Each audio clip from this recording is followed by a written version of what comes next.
Buenas tardes, en este momento les voy a hacer una explicación del análisis del decreto 2157 del 2017. Es el encargado de adoptar los lineamientos para la elaboración de un plan de gestión del riesgo. Este se basa en el artículo 42 de la ley 1523, que lo que quiere es reglamentar este artículo como mecanismo para la planeación de la gestión del riesgo de desastres, la cual es la Política Nacional de Gestión de Riesgo de Desastres, con la cual se establece el sistema de gestión de riesgo. Esta cuenta con 8 capítulos. Haremos enfoque en el tercero. Se los mencionaré rápidamente. El capítulo 1 cuenta con principios y definiciones. El capítulo 2, estructuras, organizaciones, direcciones y coordinación. El tercero, instrumentos de planificación. El cuarto, sistemas de información. El quinto capítulo, mecanismos de financiación para la gestión del riesgo de desastres. Sexto capítulo, declaratoria de desastres, calamidad pública y normalidad. El capítulo séptimo, régimen especial para la declaratoria de calamidad pública y normalidad.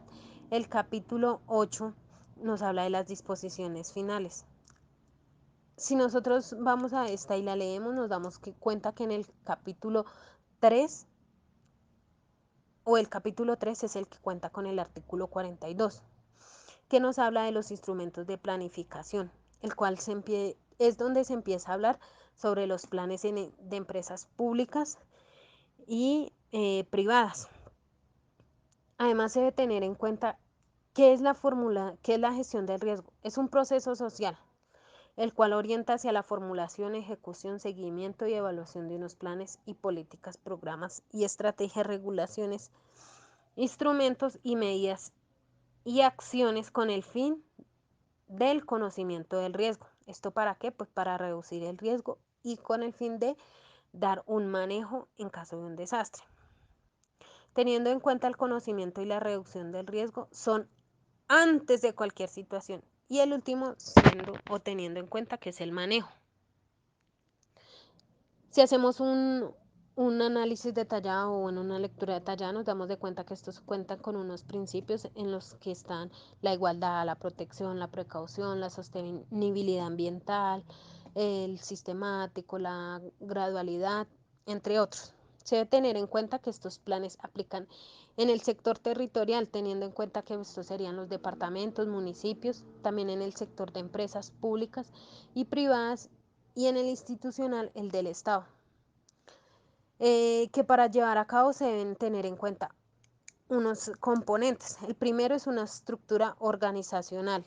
El segundo, unos instrumentos de planificación. El tercero, un sistema de información. El cuarto, unos mecanismos de financiación. ¿Para qué? Pues para poder desarrollar el propósito social. El artículo 2 menciona los responsables y ahí decía que todos éramos responsables de la gestión del riesgo de desastres.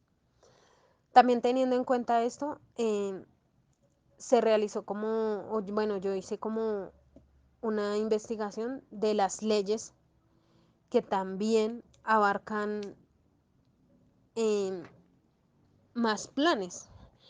Por lo menos está la ley 388 de 1997, que habla del plan de ordenamiento territorial, la ley 1076 de 2015, que habla del plan de ordenamiento y manejo de cuencas hidrográficas, la ley 152 de 1994, que habla del plan del desarrollo, y el decreto 2157 entraría ahí, que habla de los planes de gestión de riesgo de desastres en entidades públicas y privadas, haciendo pues parte de esos planes de gestión.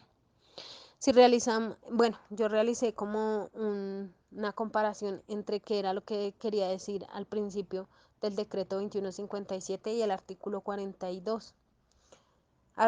Ambos hablan como de un análisis específico de riesgos y de planes de contingencia, pero tienen tres palabras en común, que es primero el conocimiento del riesgo, el segundo es la reducción del riesgo y manejo de desastres. ¿Qué se debe tener en cuenta para cumplir estos procesos?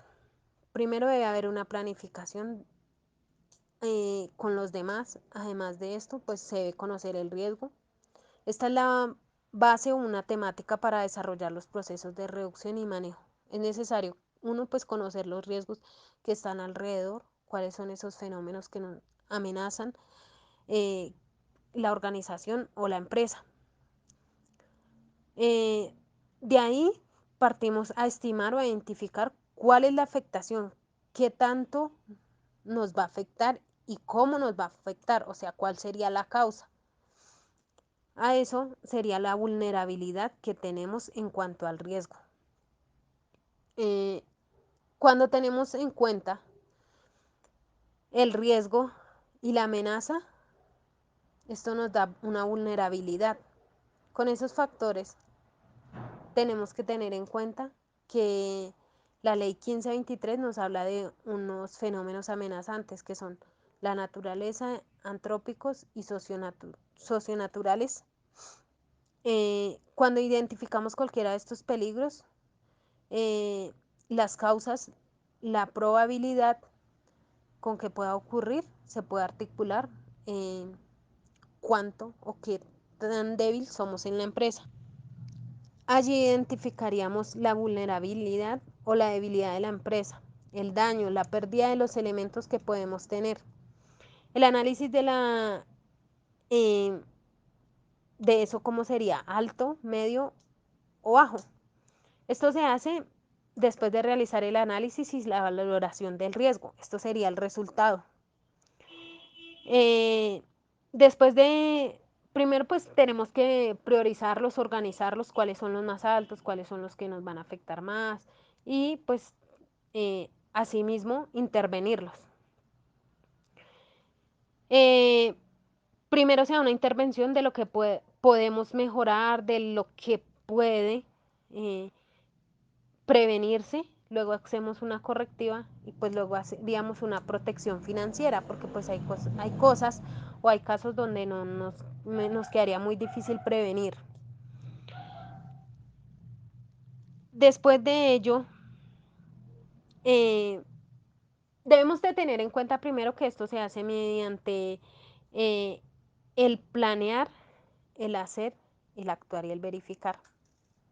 Primero, el planear lo sacaríamos de la política de acción de desastres de entidades públicas y privadas. El conocimiento en la reducción del riesgo. El hacer, pues en la implementación del plan de gestión de riesgos. En el actuar, pues todo lo que vamos a ejecutar mediante planes de acción, lo que se va a realizar. Y el tercero, el verificar, sería como los planes de seguimiento, las auditorías que se van a realizar, las evaluaciones de efectividad. Y el actuar sería como haciendo planes de mejoramiento y planes de acción. Pues todo esto nos basaríamos de acuerdo al decreto ya 2157, como lo dice la norma. Con esto termino mi explicación. Muchas gracias.